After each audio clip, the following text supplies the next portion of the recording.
Hello student, स्वागत है आपका हमारे यूट्यूब चैनल मैथ इंडियंस में। कक्षा 11 गणित में इस समय हम लोग पांचवा चैप्टर पढ़ रहे हैं, सम्मिश्र संख्याएं और द्विघाती समीकरण।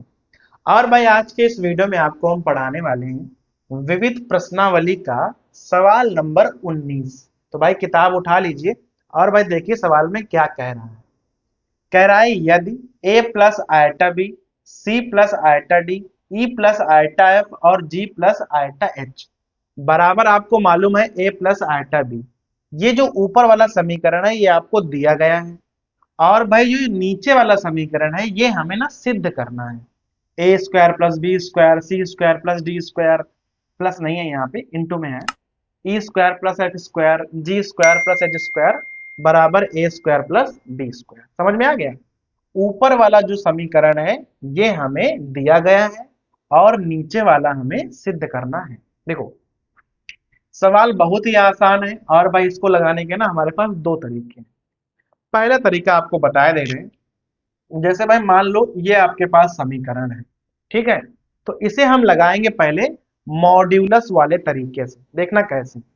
अगर आपके पास कोई z इस प्रकार से लिखी हुई है, ठीक है भाई, तो मॉड्यूलस z क्या होता है? मॉड्यूलस z का फार्मूला होता है under root X square plus Y square. तो अगर हमारे पास कोई सम्मिश्र संख्या इस प्रकार से लिखी हुई है, तो अगर हम इसका मॉड्यूलस निकालेंगे तो क्या होगा? इस प्रकार से आ जाएगा अंडर रूट ए स्क्वायर प्लस बी स्क्वायर। इसका अगर मॉड्यूलस निकालोगे इंटू करके तो अंडर रूट में C square plus D square. फिर इसका निकालोगे अंडर रूट में तो इस प्रकार से आ जाएगा एफ स्क्वायर। वहां निकालोगे तो आ जाएगा जी स्क्वायर प्लस एच स्क्वायर। इसका निकालोगे तो आ जाएगा अंडर रूट में ए स्क्वायर प्लस बी स्क्वायर। ठीक है, हमने क्या किया है, जितने भी सम्मिश्र संख्याएं थी सबका हमने मॉड्यूलस निकाल दिया है। सबका वर्क कर दो तो भाई क्या हो जाएगा, A square plus B square into में C square plus D square into में यहाँ E square plus F square into में और यहाँ G square plus H square into में और बराबर A square plus B square. और भाई लो, एक ही लाइन में आपका सवाल सिद्ध हो गया है। बस हमने क्या किया है कि जो भी आपको ना ये सम्मिश्र संख्याएं गुणा में लिखी हुई थी, हमने सबका मॉड्यूलस निकाल दिया केवल, और भाई सवाल हो गया है। तो ये तो हमारा पहला तरीका हो गया। दूसरा तरीका क्या है कि मैं देखो भाई, एक तो ये समीकरण आपको उन्होंने दे ही रखा है, हम क्या कर सकते हैं कि इस समीकरण का ना संयुग्मी निकाल सकते हैं। इस समीकरण का संयुग्मी रूप आप लिख लो। जैसे a प्लस आयटा बी है तो इसकी संयुग्मी क्या हो जाएगी, a माइनस आयटा बी, यहाँ c माइनस आयटा डी, यहाँ e माइनस आयटा एफ और वहां पर g माइनस आयटा एच। इस प्रकार से बराबर में a माइनस आयटा बी, इस प्रकार से हो जाएगा। क्लियर है ना? फिर भाई सूत्र तो आपने पढ़ा ही होगा। इस प्रकार से देखो, अगर z इंटू जेड बार करोगे तो सीधा आ जाएगा मॉड्यूलस z का स्क्वायर। अर्थात किसी भी सम्मिश्र संख्या की गुणा उसकी संयुग्मी से करोगे तो बराबर में क्या आ जाएगा, बराबर में आएगा उनके मॉड्यूलस का स्क्वायर। अब मॉड्यूलस का स्क्वायर ही तो हमने यहां पर किया हुआ था, तो अगर आप इसकी और इसकी आपस में गुणा कर दोगे तो यही चीज तो सीधे आ जाएगी, क्योंकि भाई यही तो मॉड्यूलस का स्क्वायर लिखा हुआ है। तो अगर किसी संख्या, किसी सम्मिश्र संख्या की गुणा उसकी संयुग्मी से करोगे तो सामने क्या आ जाएगा, सामने आ जाएगा मॉड्यूलस का स्क्वायर। तो आप दो प्रकार सवाल लगा सकते हो, एक तो मॉड्यूलस निकाल के लगाओ और दूसरा संयुग्मी।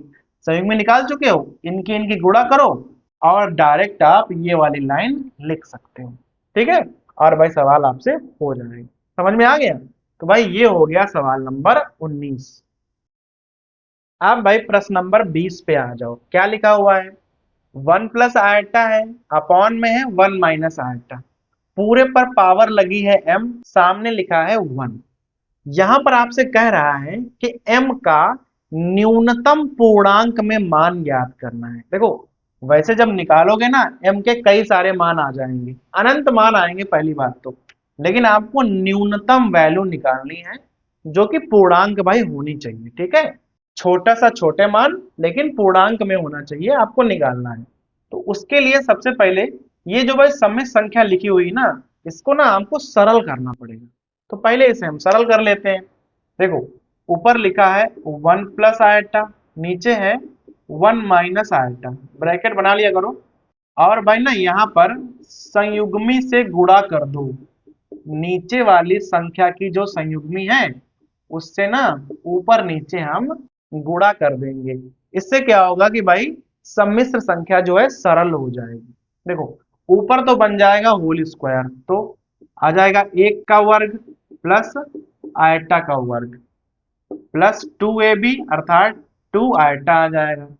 यहाँ a माइनस बी और a प्लस भी लगेगा, तो कुछ इस प्रकार से बन जाएगा। पावर m कर लो और बराबर में कर दो 1। देखो इसका मान होता है माइनस का 1 और ये है 1, ये दोनों तो कैंसिल हो जाएंगे, सीधी सी बात है। तो 1 माइनस 1 प्लस 2 आयटा, यहाँ इसका मान होता है माइनस का 1, तो यहाँ माइनस माइनस प्लस हो जाएगा। पावर है m बराबर में 1, तो ये तो कैंसिल हो गया। बचा क्या यहाँ पर?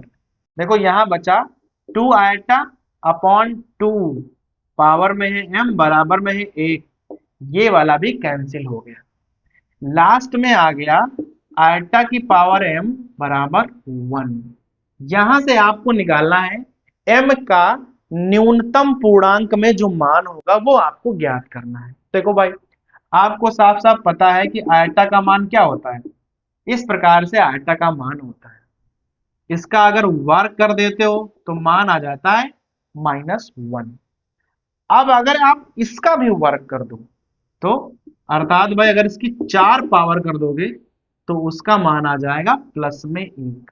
तो अगर सामने माइनस का 1 होता तो न्यूनतम वैल्यू होती 2, लेकिन जो कि सामने प्लस का 1 है तो न्यूनतम वैल्यू हो जाएगी 4। तो यहां पर क्या करोगे, लिखोगे आयटा की पावर m, तो यहां हो जाएगा पावर 4, तुलना करोगे और मान हो जाएगा भाई 4।